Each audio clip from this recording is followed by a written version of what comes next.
All right, like Aaron said, I'm Chad Klotzbach. I'm the managing partner at Alleghany Services, and we're going to talk about farm drainage for like 35 minutes here. So bear with me, do the best I can.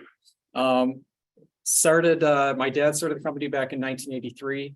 Basically, he started with the backhoe, did some construction work with some local farms in Western New York, some small construction projects, things like that. I was born in 1988, so I'm probably, on the wrong ground, obviously. But so I think probably 8 years old was my first exposure to drainage. And it's like, I even remember, sitting behind the wheel trencher and you were backfilling to try to get the job done on a weekend or, so it's been a part of my life since I was a little kid. Since then, I kind of ran some rough numbers for this presentation. We've installed over 6,000 miles of drain pipe just within New York State. Really, I came on board full time in 2010. And that's kind of changed the whole industry altogether. So since 2021, really COVID kind of forced us to look outside of New York. What's the next steps of drainage? Now we're working quite a bit in the Chesapeake Bay region, across Pennsylvania up through Massachusetts, Connecticut. It's been interesting to try to coordinate a local business on a little bit of a bigger scale. So really now we've focused a bit more on conservation, drainage, education, designing, and installation. So does everybody know what farm drainage is? I mean, I know there's some districts that are really well versed in it and other ones where it's like, I was in Virginia this past week and I said, we're a tile drainage contractor.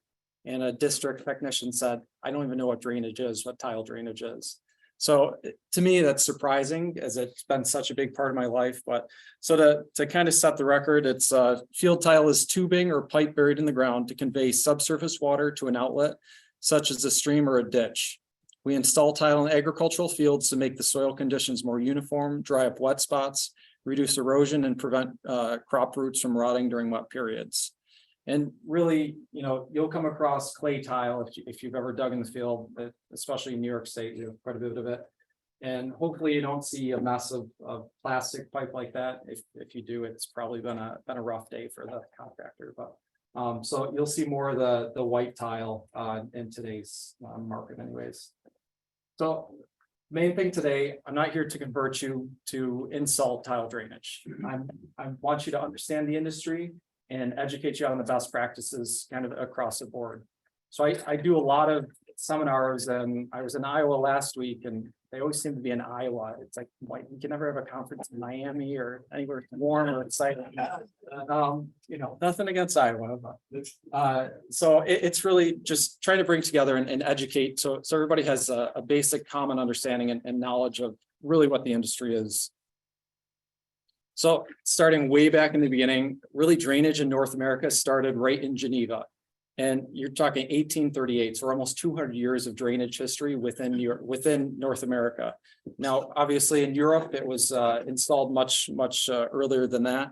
But rough timeline, 1848, we really saw the first drainage contractors seeing the benefits that John Johnson had in his farm and saying, I think I could make this as a business, and the typical American entrepreneurial spirit. And then throughout the 1850s, 1880s, rapid expansion of clay tile manufacturers. There was probably one every 30 to 50 miles.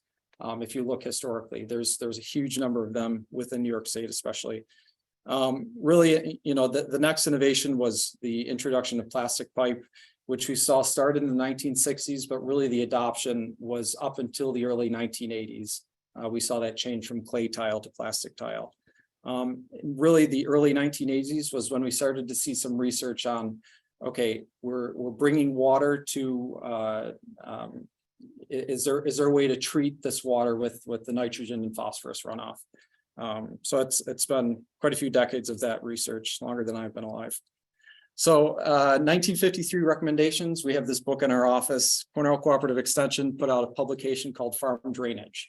Basically, this set the standard of, how do you do the survey? It was string lines, boards and battens, and really labor intensive to put in one line. You had wet draws where instead of, you're just running a single line in a field in a random pattern. So then in 2003, I was 15 years old, And we're still doing the same thing. We're still, yes, we're using laser, but we're still hitting these low wet spots, kind of a random pattern design. We saw a real big difference from county to county. So you had the conservation districts were doing the design for most contractors and farms.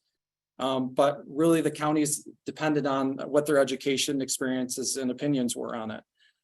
It was all about really keeping it cheap. The other thing was a pretty substantial depth, between 4 to 5 foot was often recommended, and we still see that today sometimes. So today you see a lot more pattern tile. This is where, we're taking the whole field into approach as opposed to just hitting those wet spots. We're grid tiling and pattern the entire field to make sure that the sizing of the mains and the actual capacity of those laterals coming into the main lines can handle any additional tile. Or we've seen in the past where, I put a few lines in, I don't really know where they're at, and I don't know how we can add into them. So you have to spend some time digging it up, locating them. This way we know exactly where they are, where they need to be. We know that the actual amount of water coming through those laterals into the main will be sized appropriately. The installation is actually much shallower too. And that's just coming down to, how quickly the water is moving through the soil. So we're seeing in heavier soils, 30 foot spacing, lighter soils, 50 foot spacing. And the cost, I used to always hear it's $1 a foot or $1,000 an acre. Well, since COVID, it's actually closer to $1,500 to $2,000 an acre when you're doing the grid tile. Honestly, I wish it was cheaper. We've seen almost a doubling in the plastic price even within the last year here. So you want to design a field. It's first off, you have to collect your topographic information. So either previously we'd go out, we'd shoot it with the laser. It took, 2 to 3 weeks to do layout, collect the elevation data, create your surface, draw the design off of that. Now with GPS, we can have a field designed in the morning and install in the afternoon. We're collecting the elevation data with a 4-wheeler, we're surveying, plug it into our software. But some of the design parameters that we always have to look at when we're doing a project like this is, first of all, an outlet. So where is the outlet going to be installed? Are we putting in a pump station, a lift tank if we don't have sufficient depth? We have a solar lift station that we've been putting in some areas where we don't have power. Once again, battery storage becomes an issue. That's where the cost is. So we're seeing that this is really just running during the day. The array has enough and it'll shut down at night. The next aspect in project design is the soil type. So the hydraulic conductivity, the KSAT, that determines our spacing, and that's where the 30 foot or 50 foot spacing comes into play. Like I said, it's the water. I've heard many times that my soil is so heavy we could never drain it. And honestly, clay soil, like I said, just the spacing has to be a little bit closer together, and it works out quite well. One of the biggest issues for failure that we tend to see is the wrong pipe for the wrong soil type. So just because a pipe is a perforated pipe does not mean it works in every soil. So there's 15 different perforations that we use, probably 3 or 4 of them mostly. So you'll see like a fine cut or a knife cut for sandy soil. I've had people say, well, you need to put a sock or fabric around the pipe or else it'll fill up and silt in. Then, well, if you have a high iron content in the soil, the iron will actually seal over and oxidize that pipe, and it won't work at all, even in a fully saturated soil. So it's really understanding the soil, understanding the properties, and making sure you have the right perforation for the right soil type, and that'll lead to a lot longer longevity for the system. The other part in design is the drainage coefficient. So we're using a drainage coefficient of anywhere between 3/8 of an inch to 1/2 inch a day. So that's how much water we're removing from the field in a 24-hour period. And that determines that pipe sizing. So we don't want to overwhelm the system. but we also can't pull off an inch and have, 24-inch mains just to say, we can pull that extra water off. So it's finding that right balance.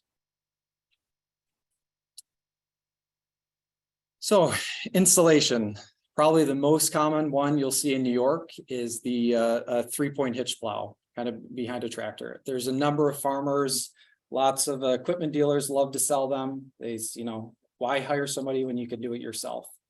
Like I said, they're cheaper, they're easier. The issue comes down to they're probably one of the least accurate ways of installing tile.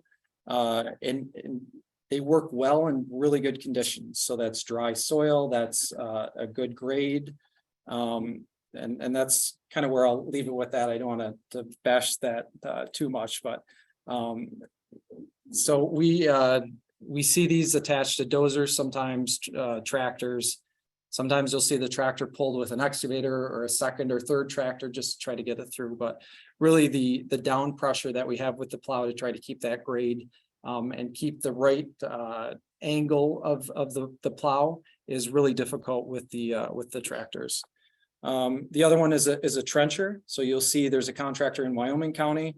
I think there's another one up in Lowville. So you'll see these. These are we have 2 of these machines that we use on muck ground. So your Elba, there's some in kind of central New York here, as well as down in Orange County. And the reason we use these is in that muck soil, you tend to have an impermeable layer below the muck itself. So we want to create a trench down below that. If we had come in with a plow, we would fold the clay up and then put that back over the pipe, which would not allow the water to get into it. So by creating that trench within the clay layer, putting that topsoil down on it, the water infiltrates a little bit better. One of the arguments also I've heard with the trencher is, well, if you have a field with existing tile in it, it's the best way to see the pipe.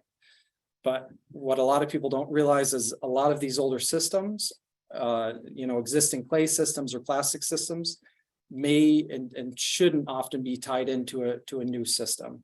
That has to do with, once again, the wrong perforation, they were installed incorrectly.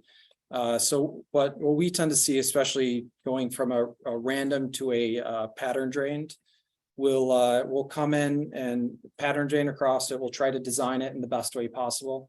And then if we have any issues pop up, we'll then investigate that, tie it in, as opposed to tying every single line that we come across in. The other method is an excavator and a backhoe. This way it's common for a few lines here and there. However, this is usually the most common reason for failure when it comes to drain tile. The pipe itself needs to be supported when it's backfilled. And a lot of the times when you're digging a line in, throwing that plastic pipe, if it's not put up specifically on the edge of the trench and someone backfills it, you tend to see the pipe either flatten or completely crush. So that's really where you can put an attachment on the bucket to make sure that pipe is properly supported. But we tend to see a lot of failure when pipe is installed that way. And then the fourth method is a self-propelled tile plow. You'll see these, I think we have 4 of them now, but they're specifically made for drainage. The biggest part of these is the track surface area that's on the ground. So the ability to keep that plow flat and level, in changing topography, that's really what comes into play, as well as the compaction factor of really that the pressure per square inch is quite low with a track base that long. So here's a video. I don't know if it's going to play or not. Well, it should. Oh, it won't through the that's right. PDF. Yeah. Okay. Yeah. So here's this is a video just of us installing. It was for a new vineyard, but I wanted to show you. You'll often see the onboard reel.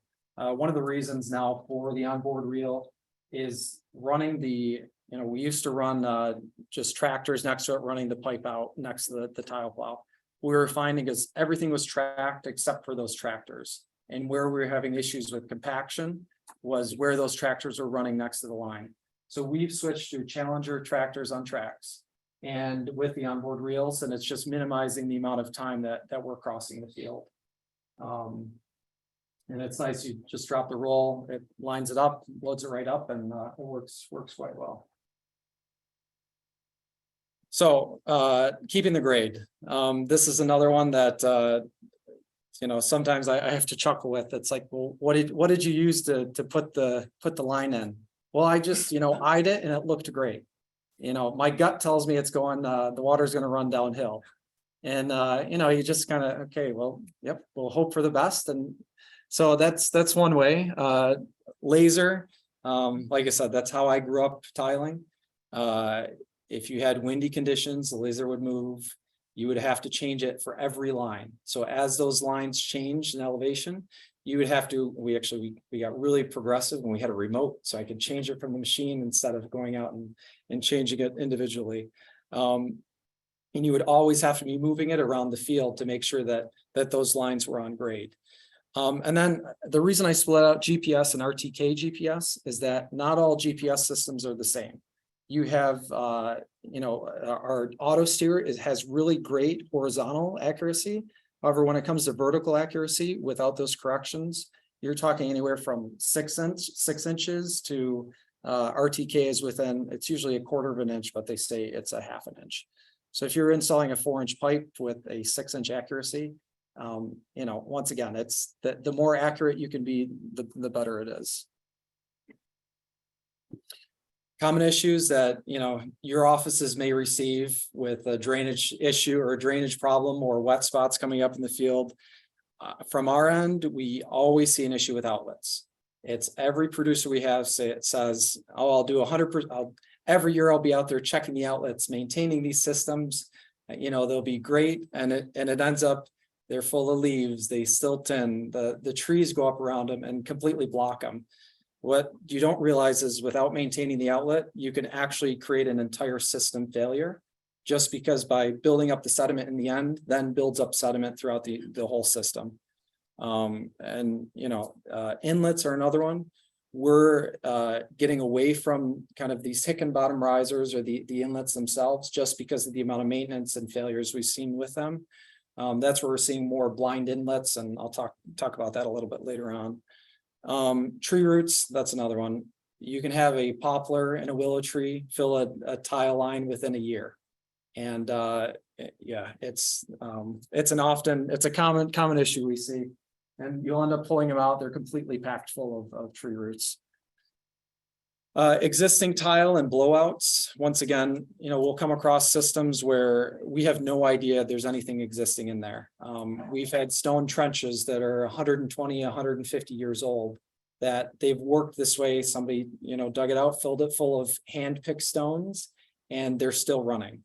However, when you cut through them and disturb them, no one knows they're there. You now have an issue that we have to come back through and usually mitigate that issue.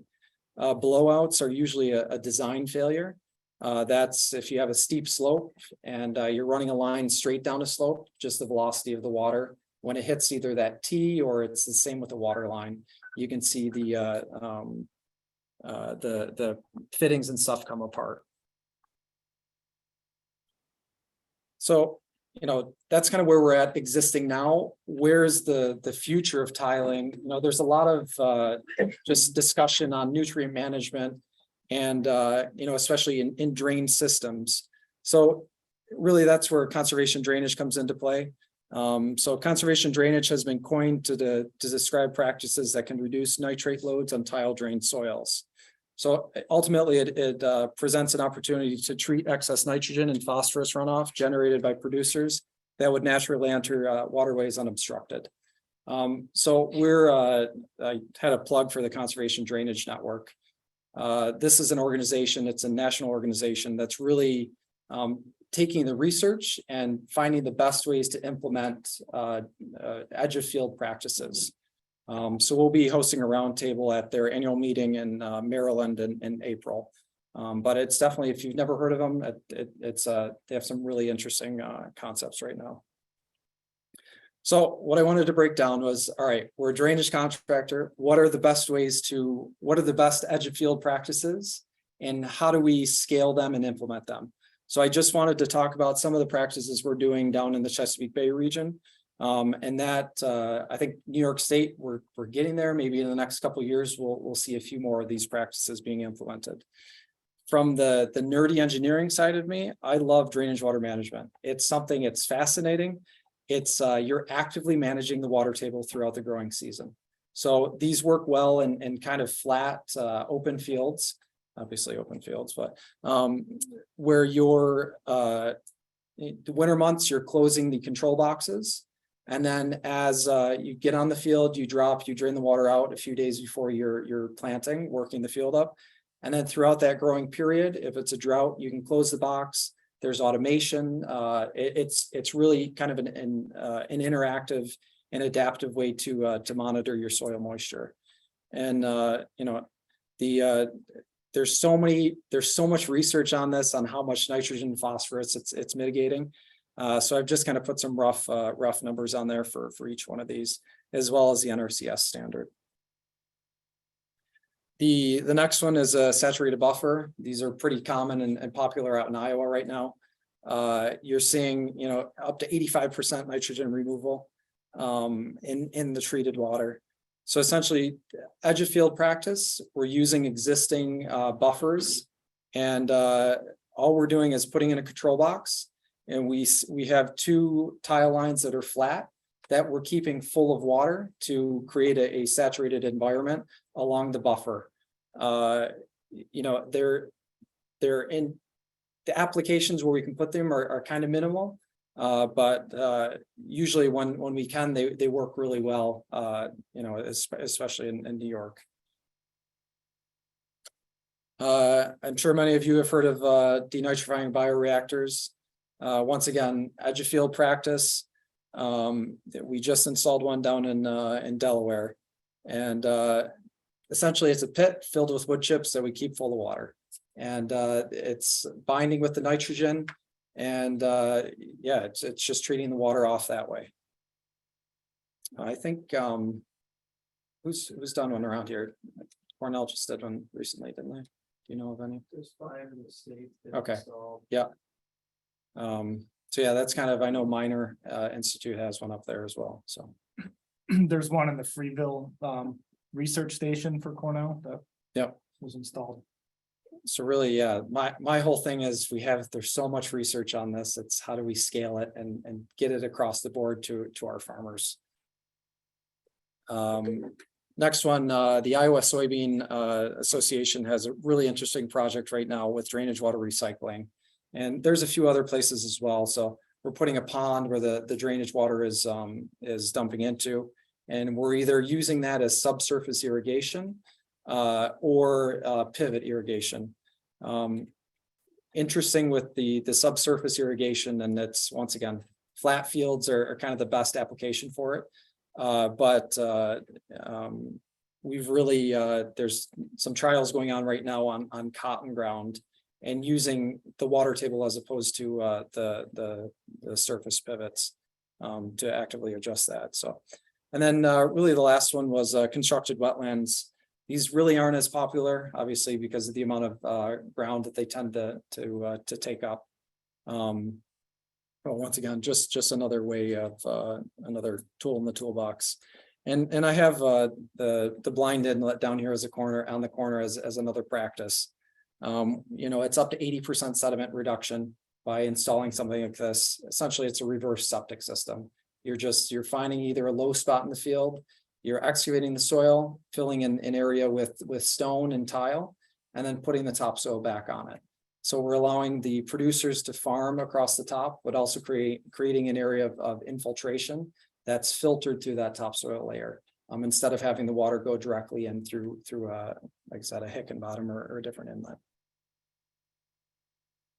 So really, the thing that I've kind of been focusing on is how do we design, fund, implement conservation drainage in New York State. So a quote that I heard actually just at the Ag Society was, government agencies, NRCS, soil and water, and ag and markets, the goal is to create coordination for innovation to thrive. It's not a interference, it's a facilitation style. So it's how do we get producers to see the benefits of these systems through an ROI perspective? So it's I've had customers of ours where it's, hey, I have an edge of field practice we could do. And their first thing is, well, so you're telling me I'll get it for free, but I have to maintain it. And there's zero impact to my business case. So they're going to see zero impact on their crops as opposed to just the extra time that they now have to manage these systems. So what's the best way for us to, encourage and educate producers of the benefits of this to the environment? And how do we scale it and design it as well? So I have, just technical service providers when it comes to the design on, and really there's very few, if any, drainage water management TSPs within New York State. That's been something that, in Maryland and Delaware, we've worked, we actually work with AgriDrain's ESE to have them design and work through these projects with us. So really, and funding is the next. We all fight for funding across the board, whatever agency you're in. And there is EQIP money for this, but once again, it's you're just funding the end of the edge of treatment versus the overall drainage infrastructure. But it is exciting to see what's going to come out of the Environmental Bond Act here with as much money as there is allocated towards water quality. So I know we have a number of meetings, and I'm giving more presentations than I'd ever thought I'd give on drainage in my life. But so trying to educate and get, basically get Albany educated and understand, look, this is drainage. It's not necessarily a bad thing, depending on what your views are on it, but there's ways that we can improve water quality from ag fields. So it's really that's all I got. And if you guys have any questions, and let me know. Any questions for Chad? Are you guys using blind inlets instead of using water and sediment control basins and those situations? So hold on, would you mind repeating the question? Sure. Are we using blind inlets instead of the water and sediment control basins? It depends. So some of the projects we're doing ourselves, blind inlets they're working a lot better because the farmer doesn't see it as they're losing acreage, because they can still actively farm over it. Yes, the crop yield may not be as high as putting in a Hickenbottom or a different riser that way, but they can still utilize that portion of the field. Whereas some of these like Wascobs and other sediment basins, they I find a lot of the producers are not really in favor of using or losing that much farmland. So just a second. You've seen like the way you size the pipe change, climate change? absolutely. Just repeat the question. Oh, yeah, sorry. Have we seen the size of the pipe change based off of climate change? We have. So that's where the drainage coefficient has changed. So the old recommendation was always 3/8 of an inch or smaller. And now it's, we tend to sit around 1/2 of an inch. We'll use that as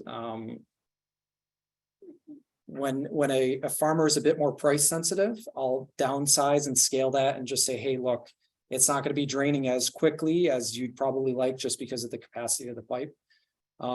Really so in Ontario, Canada, they have a drainage program that's every plow is licensed, every operator has to take an exam. And honestly, we send our employees up there to go through their training program because it's so intensive.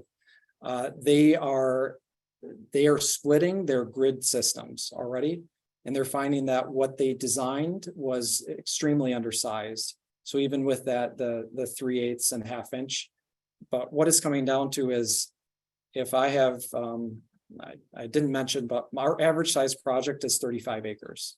So we're constantly mobilizing. I'm running 3 crews, and it's like, okay, if I'm putting in 15,000 feet a day, I'm working usually 3 to 4 days on a project, and we're constantly moving. So it's like making sure that that our next steps are always, we're planned for that. But so I guess with the smaller acreage means we have smaller sized mains. So usually our largest main that we're putting in is about 8 inches. It's we'll still have 10 or 12-inch pipe.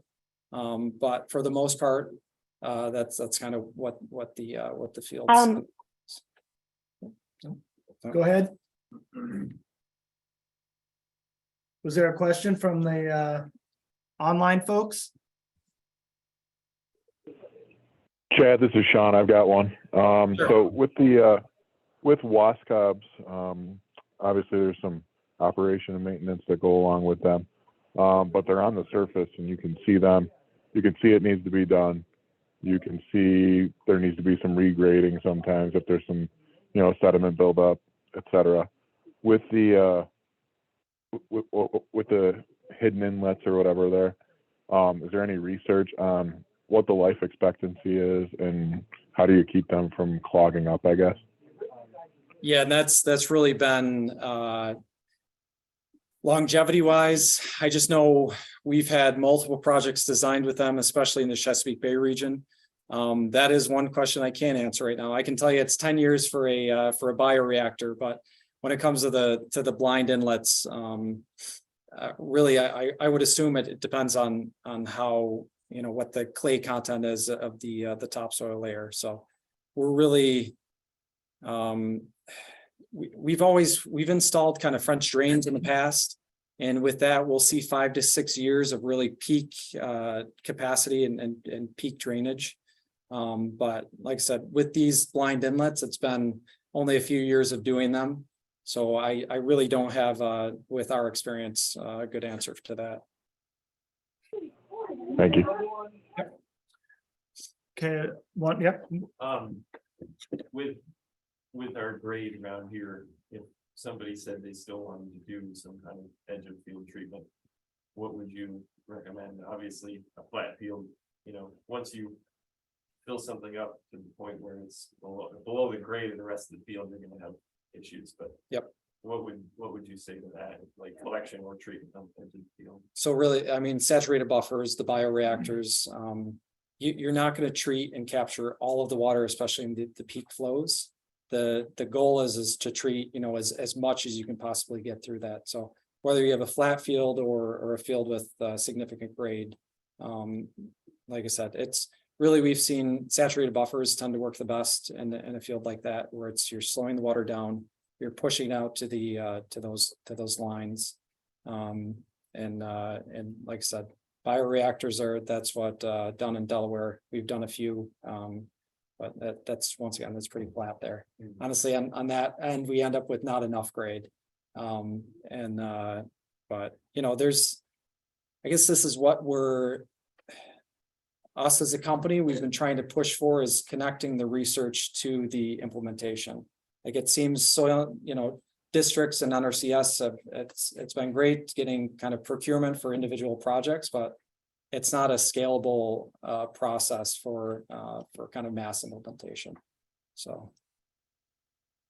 Okay. Sure. Yeah, Chad, those edge of field practices, your saturated buffers, did you say you installed some of them in New York State? And if so, just in Delaware. So just in Delaware, not in New York State. Yeah, and I know there was some funding for it a few years ago, and I think the issue came in, nobody really knew where they could install one. Well, there's CRP funding for it too. Yeah. And so I was just curious if you had them installed in New York State, who did the design work? But so that's actually, we're in the process of getting our drainage water management TSP. So we're in the kind of last stages with, I think we just, I have a PE on staff. So he'll have that, and we'll be able to design pretty much all of these edge of field practices. all right, So great. right now we're working with, if you're not familiar with AgriDrain, they're an innovative drainage company out of Iowa. One of their arms is ESE, Ecosystem Services Exchange. They're really one of the few agencies that's recognized the need to both design and kind of scale these practices. So they have TSPs in a number of states. New York is not one of them. But so they're an option that we've worked with, especially in the mid-Atlantic. Okay, we want to wrap it up, but we did have a question from the chat. If your company is doing any nutrient testing of the outlets, We're not. Okay. So, and I've